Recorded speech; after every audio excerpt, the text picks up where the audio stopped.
So, today we will be expert who can predict and give forecasts so as to reduce these terrible effects, and we will learn how to speak about them.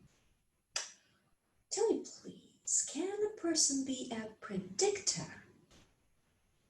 Okay, good. What about your families and friends?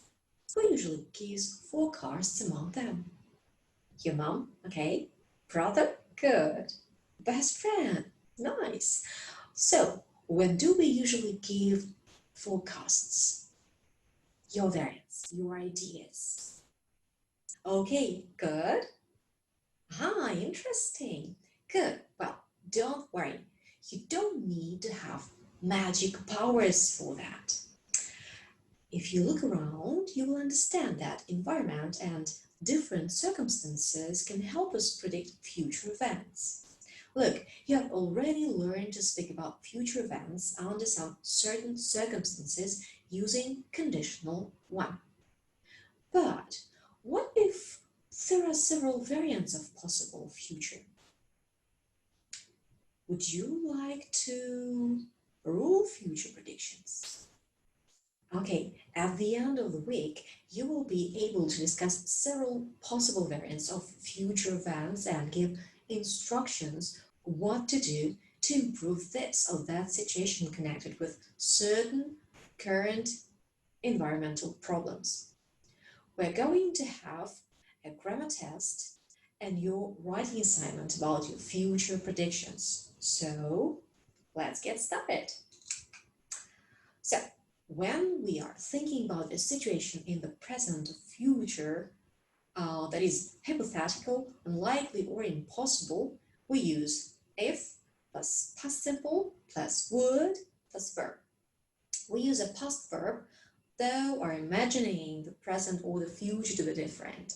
The second clause of subject plus would plus verb, conditional verb, is conditional to the first clause happening or will only happen if the first part of clause happens. For example, if I won the lottery, I would travel around the world. That means it's unlikely that I will win the lottery, but I'm going to hypothetically imagine that I did win. In that situation, I would travel around the world. So in order for me to travel around the world, I would need the first clause, the condition or situation to happen. That is, for me to win the lottery first.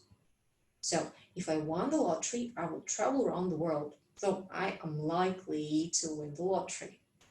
Or if I didn't have a headache, I would go to the party. Or if I became president, I would reduce the salaries of all politicians, though it is unlikely I will become president. Notice how we use a comma after the past tense clause. We can also reverse the order and use conditional verb, would plus verb, plus if, plus past simple. For example, I would be happy if I had more free time. Or, I would tell you the answer if I knew what it was. Notice how the comma is not necessary with this word order. Note that with the verb to be, we use if plus the pronoun plus were. The reason we use were instead of was is because the sentence is in the subjective mood. For example, if I were not in debt, I would quit my job. Or if I were taller, I'd be accepted into the team. Though in informal English, you will hear some people say if I was or if he was, etc. This usage doesn't sound good, though unfortunately is common. And now please look at the board. Could you read the sentences? So, if an earthquake happens in my town, a lot of buildings will be destroyed. Is this happening right now? Does it usually happen in your town? Yes, you're quite right. This is not true, but it definitely has many chances to happen. Now, let's compare. If an earthquake happened in my town, a lot of buildings would be destroyed. Is this happening right now? Does it usually happen in your town? Yes, you're quite right. This is not true, but it is possible to happen and have such an effect. Now, could you tell me when we use conditional to?